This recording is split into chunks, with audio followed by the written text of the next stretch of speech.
ನೆನಪಿಟ್ಕೋ, ನೀನು ಯಾವಾಗಲೂ ಉತ್ಸಾಹದಿಂದ ತಿರುಗುತ್ತಿದ್ದರೆ ಈ ಪ್ರಪಂಚವೇ ನಿನ್ನ ಸ್ನೇಹ ಬಯಸುತ್ತೆ. ಯಾವಾಗಲೂ ಆಲಸ್ಯ, ನಿದ್ದೆಯಲ್ಲಿದ್ದರೆ ನಿನ್ನ ನೋಡಿ ಹಾಸಿಗೆಯು ಅಸಹ್ಯಪಡುತ್ತದೆ. ಮೇಲೆ ಕಾಣುವ ಅಲಂಕಾರಕ್ಕಿಂತ ಒಳಗಿನ ಗುಣವೇ ಪ್ರಾಮುಖ್ಯ. ವಿಷ ತುಂಬಿದ ಬಂಗಾರದ ಪಾತ್ರೆಗಿಂತ ಜೇನು ತುಂಬಿದ ಮಣ್ಣಿನ ಪಾತ್ರೆಯೇ ಎಷ್ಟೋ ಮೌಲ್ಯವಾಗಿರುತ್ತದೆ. ಇಟ್ಟು ತಿಂದ ಕಲ್ಲು ಒಂದು ಸುಂದರ ವಿಗ್ರಹವಾಗಿ ಬದಲಾಗುತ್ತದೆ, ಆದರೆ ಇಟ್ಟುಕೊಟ್ಟ ಸುತ್ತಿಗೆ ಮಾತ್ರ ಯಾವತ್ತೂ ಸುತ್ತಿಗೆಯಾಗೇ ಇದ್ದು ಬಿಡುತ್ತದೆ. ಇಟ್ಟು ತಿಂದವನು, ನೋವಿನ ಬೆಲೆ ಅರಿತುಕೊಂಡವನು ಮಹನೀಯನಾಗುತ್ತಾನೆ. ಇತರರಿಗೆ ನೋವು ಕೊಟ್ಟವನು ಯಾವತ್ತಿಗೂ ಇದ್ದಲ್ಲಿಯೇ ಇದ್ದು ಬಿಡುತ್ತಾನೆ. ನಮ್ಮೊಂದಿಗೆ ಅವಸರ ಇರುವವರೆಗೂ ನಮ್ಮವರೆಂದು ನಟಿಸುತ್ತಾರೆ. ಅವಸರ ತೀರಿದ ಮೇಲೆ ಅಪರಿಚಿತರಂತೆ ಪ್ರವರ್ತಿಸುತ್ತಾರೆ. ನೆಮ್ಮದಿಂದ ಅಲ್ಲ, ಅವಶ್ಯಕತೆಗಳಿಗೆ ಅನುಗುಣವಾಗಿ ಬಂಧನಗಳು ಬಂದಿಯಾಗಿವೆ ಎಂಬುದು ಸತ್ಯ. ಯಾರಾದರೆ ನಿನ್ನಲ್ಲಿಯ ಒಳ್ಳೆಯತನವನ್ನು ನೋಡಿ ನಿನ್ನ ಜೊತೆ ಇರುವವರೋ, ಹಾಗೆ ನಿನ್ನಲ್ಲಿಯ ದೋಷಗಳನ್ನೂ ನೋಡಿ ಕೂಡ ನಿನ್ನ ಜೊತೆ ಇರಲು ಇಚ್ಛಿಸುವರೋ ಅವರೇ ನಿಜವಾದ ಆಪ್ತರು. ನೀವು ಯಾವತ್ತಾದರೂ ಗಮನಿಸಿರುವಿರಾ?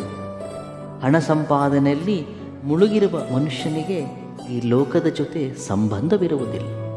ಬಂಧನಗಳು, ಬಾಂಧವ್ಯ, ಕುಟುಂಬ, ಪ್ರೇಮ ಇದು ಯಾವುದರ ಬಗ್ಗೆಯೂ ಅರಿವೇ ಇರುವುದಿಲ್ಲ. ಕೊನೆಗೆ ನನ್ನ ಆರೋಗ್ಯದ ಬಗ್ಗೆಯೂ ಕೂಡ.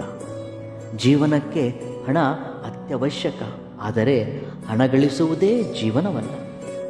ಸಿಂಹವನ್ನು ಯಾರೂ ಆಹ್ವಾನಿಸಿ ಕಾಡಿಗೆ ರಾಜನನ್ನಾಗಿ ಮಾಡುವುದಿಲ್ಲ.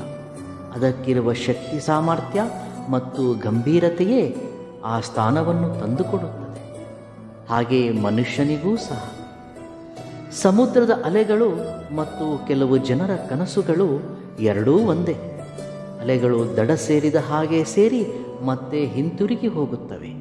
ಹಾಗೆ ಕನಸುಗಳು ನನಸಾದ ಹಾಗೆ ಕಂಡು ಕನಸಾಗೇ ಉಳಿಯುತ್ತವೆ.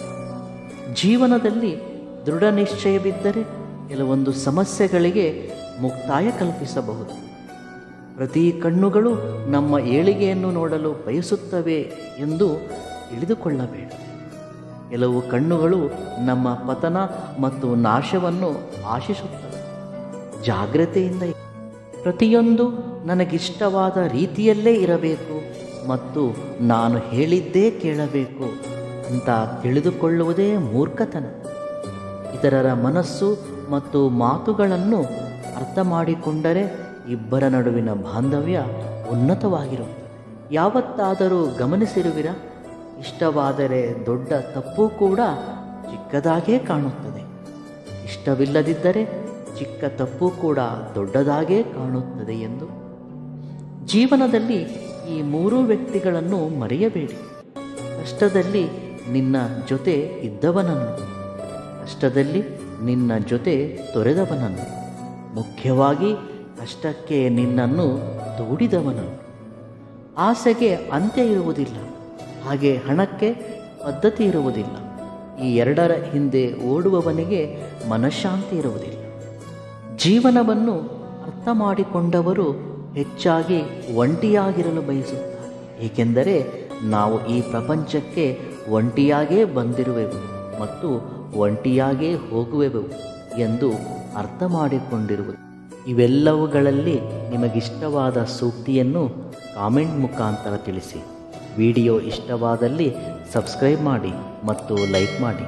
ಧನ್ಯವಾದಗಳು.